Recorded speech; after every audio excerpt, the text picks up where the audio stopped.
Sebentar lagi tahun 2021 akan segera berakhir. Wah, tahun yang penuh ujian ya.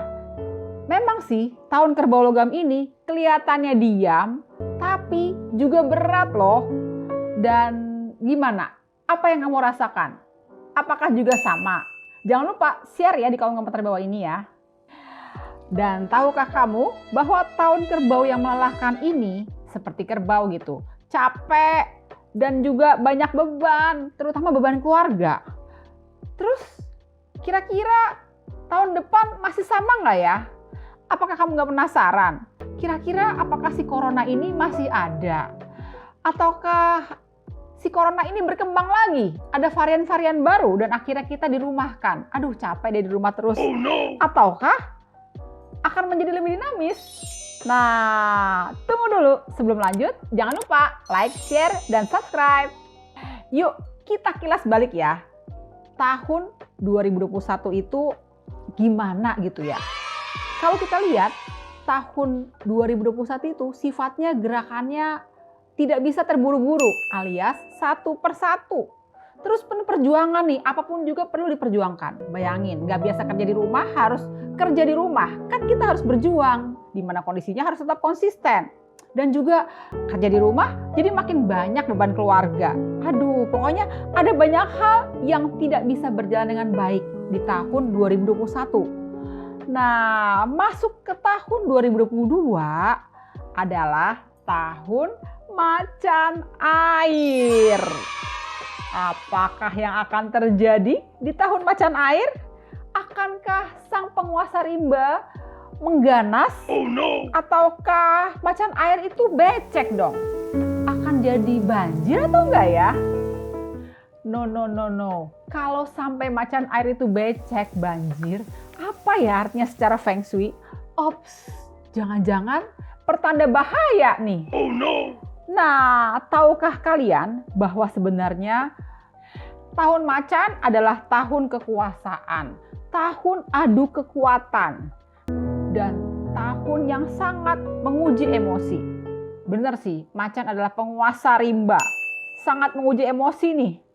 Dan udah kerasa sih sebenarnya auranya di akhir tahun 2021 bahwa banyak banget orang-orang di sekitar kita yang sangat menguji emosi, buat kesel gak jelas, lalu membuat masalah. Wah, ini adalah latihan untuk menghadapi tahun macan air 2022. Tahun depan nih, 2022, makin banyak lagi orang yang akan menguji emosi dan buat kesel. Dan juga tahun 2022 bisa bergerak sangat cepat dan berubah-berubah loh. Hati-hati ya, banyak penguasa yang ingin berlomba, ingin menunjukkan kekuatan yang dimilikinya. Bersaing menunjukkan prestasi, serem deh pokoknya deh. Padahal hasilnya belum tentu juga bagus. Bersaing, sikut sana sikut sini nanti malah jadi masalah. Serem deh pokoknya. Tapi nih yang paling penting, tahun macan air itu sangat membutuhkan kejujuran. Harus jujur, fair, dan adil. Ingat ya, memang sih tahun macan air itu berpeluang konflik yang membuat orang menjadi resah dan gelisah. Masalah juga makin banyak nih. Pokoknya tahun 2022 adalah tahun perjuangan, tahun yang sangat keras. Wah, jangan takut, yang penting konsisten, jujur, fair, dan adil. Resah dan gelisah, lalu juga takut, cemas, kecewa. Dan tahun 2022 ini sangat besar peluang emosi out of control, kondisi out of control, pokoknya semua yang out of control. Artinya semua yang sifatnya tiba-tiba, suddenly, atau out of control, tidak mudah ditebak. Jadi hati-hati ya. Semua yang direncanakan bisa berubah total 180 derajat. Banyak orang menjadi stres di tahun 2022 karena akan terjadi over energy. Wah, apa artinya ya? Artinya banyak hal yang tiba-tiba terjadi dan semua yang diinginkan tidak mudah tercapai. Bahkan yang terjadi malah mengecewakan, ngeberatin. dan banyak ide yang tidak bisa diekspresikan dengan lancar. Wah, jadi nih, di tengah situasi yang over energy alias mau apa-apa nggak gampang, malah terjadi persaingan hidup, kompetisi makin tinggi, banyak orang makin ngeselin. Kita harus jeli dan berstrategi. Jangan lupa, the right moment on the right time. Jadi, kamu harus memiliki waktu yang tepat. Terus, apalagi ya yang berpeluang terjadi di tahun 2022? Nah, over energy juga terjadi di alam.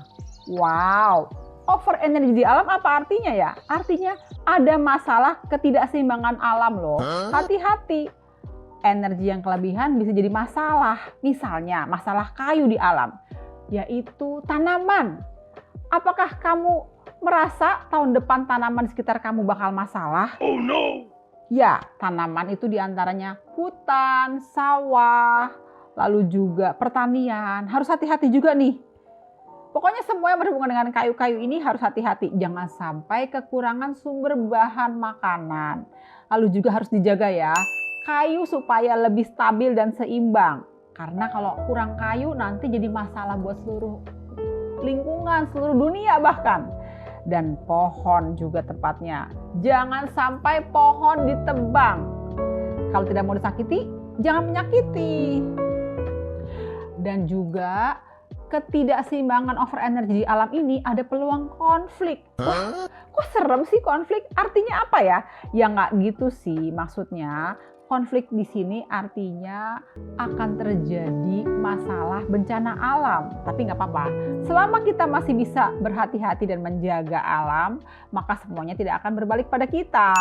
Tapi ya, saya rasa ada juga nih masalah semua makhluk hidup. Hewan, manusia, dan tumbuhan. Jadi kalau bisa kita harus saling menjaga. Jangan sampai hewan juga masalah. Karena mungkin aja nih hewan bermasalah dan menimbulkan masalah buat manusia serta tanaman. Jangan sampai terjadi penyakit dari ketidakseimbangan manusia, hewan, dan tumbuhan.